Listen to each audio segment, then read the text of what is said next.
नाज़िन, दादू में corona virus जा case वधण खां पोइ seven J Syed Abdullah Shah institute में क़ाइम कोरोना आइसोलेशन सेंटर में मरीज़नि जी गुंजाइश ख़त्म थी वई आहे। अस्पताल में इमरजेंसी लागू करे सर्जिकल वार्ड खे बंदि कयो वियो आहे। उन हवाले सां पेश आहे के बुर्दी जी ही रिपोर्ट। शाह मेडिकल इंस्टीट्यूट के डायरेक्टर सां मौजूद आहियूं। कोरोना जी वबाई सूरत जेका फैलिजी वई आहे उन जे हवाले सां डायरेक्टर साहब सां ॻाल्हि ॿोल कंदासीं त उहे कोरोना जे हवाले सां छा था चवनि। डॉक्टर साहब, तव्हां ॿुधाईंदव त कोरोना जी सूरत हाल हींअर छा आहे सेवन अस्पताल में ऐं आसपास में? अलाए जेका टीं लहर आई आहे जंहिं लाइ चयो पियो वियो त हीअ ज़्यादा फैलिजंदड़ आहे, उहा वाक़ई असां ॾिठो आहे त तमामु तेज़ीअ सां फैलिजे थी। हिकिड़े मरीज़ खां ॿिए मरीज़ ताईं तमामु तेज़ीअ सां ऐं स्पीड सां पकिड़िजे थी। असांजे शहर में बि जेकॾहिं हिकिड़ो मरीज़ कंहिं घर में आहे त उहो उन जेके ॿिया मरीज़ आहिनि, ॿिया भाती आहिनि घर जा, उहे सभु जा सभु वठिजी वञनि था।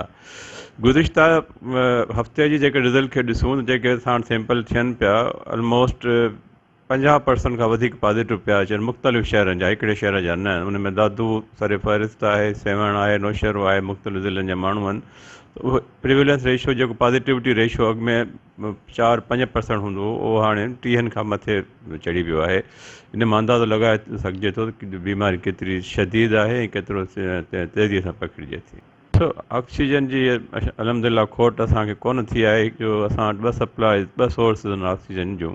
हिकिड़ो त असां वटि पंहिंजो ऑक्सीजन जनरेशन प्लान लॻी चुको आहे, उतां असांजी कंज़म्पशन पंहिंजी जनरेशन थिए पई, पर उहा एतिरी कान्हे का जो सॼे अस्पताल जो लोड उहा असांजी रिक्वायरमेंट पूरी करे सघे।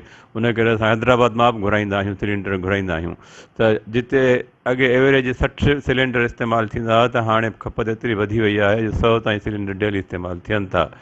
जेसिताईं सहूलियतूं ॾियण जो आहे त मूं वटि कोविड जे हवाले सां ICU 8 बेड ICU जा आहिनि, 12 बेड HTU जा आहिनि, जे सभु जंहिंमें फुली ऑक्सीजनेटेड आहिनि, ऐं 12 बेड अहिड़ा आहिनि जेके बग़ैर ऑक्सीजन जे आहिनि। त ऑक्सीजन वारा ICU ऐं HTU जा फुल बेड मूं वटि हींअर 100% फुल आहिनि। बाक़ी नॉन ऑक्सीजन बेडनि ते 4 बेड। ॾिसो, ऑफिशियली असां OPD बंदि कोन कई आहे, सिर्फ़ु असां सर्जरीज़ बंदि कयूं आहिनि, इलेक्टिव सर्जरीज़ जेके मिसाल कंहिंखे सालनि खां छिन जो मरीज़ हो या कंहिंखे बवासीर जो ऑपरेशन थियणी हुई, त इहे रूटीन ऑपरेशन आहिनि, इहे फ़िलहालु असां कोन पिया कयूं। बाक़ी इमरजेंसी ऑपरेशन असां हलनि पियूं, भई OPD बि हलनि पियूं। इहा अलॻि ॻाल्हि आहे त ख़ौफ़ जे करे माण्हुनि काफ़ी तइदाद में घटि पिया अचनि अॼुकल्ह पाण ई। बाक़ी असांजी तरफ़ OPD बंदि न कई वई आहे। ईद में असांजो मेल जोल हिक ॿिए सां तमामु घणो वधी वेंदो। भाकुड़ पाईंदासीं, ॿारनि खे चुमियूं ॾींदासीं, महिमान ईंदा असां वटि पंहिंजे घरनि में, असां ॿियनि जे घरनि में वेंदासीं। त इहो तरीक़ो आहे बीमारी फैलिजण जो।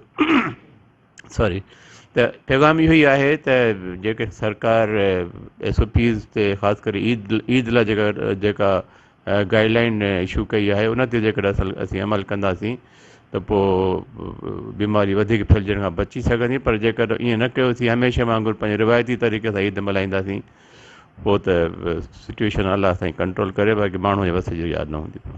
सो ही जेका 2-3 ॾींहंनि खां वधियल रेशो पियो अचे दादू मां ख़ासि करे, उहो इतलाउ मूं पंहिंजे DG साहब खे बि ॾिनो, सेक्रेटरी साहब खे बि ॾिनो, DHO दादू खे बि ॾिनो, DHO जामशोर खे बि ॾिनो।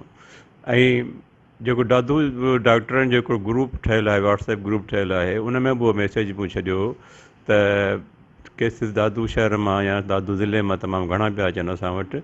त मुंहिंजो मैसेज में इहो अपील हुई त दादू इस्पताल में कुझु अहिड़ी सहूलियत हुअणु घुरिजे जो असांजो बर्डन जेके कम से कम पंहिंजा ज़िले जा मरीज़ अथनि उहे जेके उते रखंदा, त असांजे हिते जे बर्डन शेयर थींदो।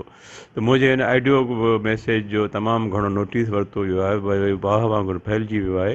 ऐं जंहिंखां पोइ ईअं खणी जीअं तव्हांजे दिमाग़ में चइजे त सिहत खाते में थरथरो अची वियो आहे ऐं काफ़ी उन ते ग़ौर फौर शुरू थी वियो आहे। सो ऑक्सीजन बेड्स मूं वटि हींअर कोन्हनि के, बाक़ी बग़ैर ऑक्सीजन जे 4-5 बेड हूंदा। उनमें असीं जेके थोरे सिम्टम्स वारा हूंदा उहे रखी सघंदासीं। जेके शदीद बीमार आहिनि उन्हनि जी मूं वटि हींअर कैपेसिटी कान्हे।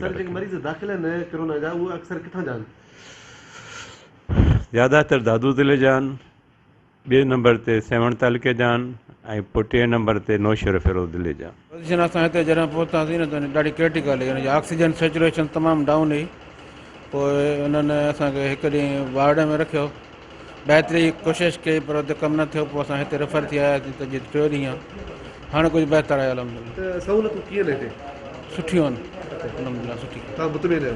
जी हाँ, पोज़ीशन असां वटि तक़रीबन 30 पेशेंट दाख़िल आहिनि, जंहिंमां 6 जी कंडीशन सीरियस आहे, बाक़ी अलहमदिल्ला ॿिया बहितर आहिनि। उहे हिकिड़ो माना डबल ऑक्सीजन ते आहिनि, हिकिड़ो ॿ सीपेप ते बाएपेप ते बि आहिनि, ॿिया सिंगल ऑक्सीजन ते आहिनि। हिकु ॿ पेशेंट जेके आहिनि उहे माना विदाउट ऑक्सीजन आहिनि तक़रीबन। जी हफ़्ते दौरान तक़रीबन केतिरा हिन हफ़्ते में न असांजी मई जेको न 2 मई खां वठी 5 पेशेंट ऐं हिकिड़ो अॼु एक्सपायर थियो आहे, माना टोटल 6 पेशेंट एक्सपायर थिया आहिनि सॼे जी सॼे महीने में मई जे। कोरोना जी सूरत लॻे पई जेका ही लहर आहे छा अॻे खां ही ख़तरनाक आहे कीअं कॾहिं बिल्कुलु बिल्कुलु हीअ तमामु घणी ख़तरनाक वायरस माना हिन में जेका 3rd फेज़ पियो अचे न उन में, पर अलाह माफ़ी ॾे, ॾाढी ख़तरनाक सूरत हाल आहे। माण्हुनि खे इहो ई असांजो मैसेज आहे त पंहिंजो SOP तहत हलनि, मास्क पाइनि, गैर ज़रूरी घुमण खां पासो कनि। कैमरामैन अमीन सोलंकी सां गॾु KK बुर्दी, मेहरान TV, 7 शरीफ़।